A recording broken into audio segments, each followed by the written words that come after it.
wedding timelines. Let's talk about it. Hi, my name is Kim. I am a licensed esthetician, a trained makeup artist, and I run a mobile makeup and hair team in the Greater Bay Area. So your wedding day is approaching and timeline. You keep hearing about it.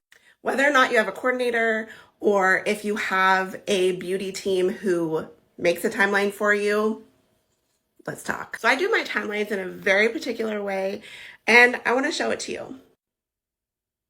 Okay, so here's a timeline for 7 people, and they were on site for makeup, hair, wedding. Everything was in one location.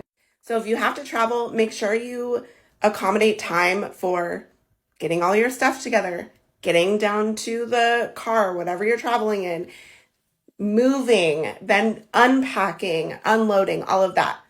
Give yourself extra time. And in general, overestimate time. Speaking of which, I always try to schedule an hour per service per person. So makeup being a service, hair being a service. I also give my team a half an hour to set up.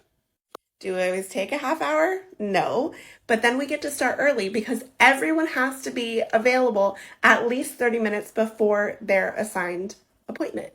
You will also notice that the bride does not go last, or the primary client, to be wed, whoever it is, does not go last. And we most often try to have one artist do bride's makeup and hair. It just makes everything easier with preview, day of wedding, etc.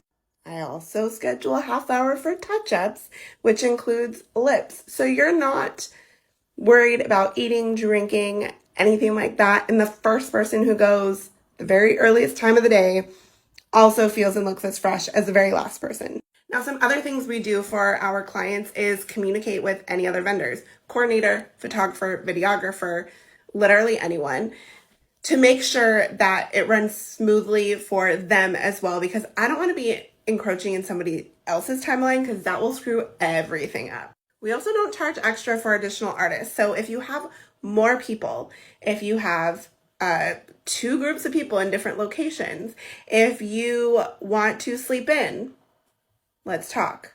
But we do have a minimum number of services per artist. What other timeline questions do you have? Let's talk about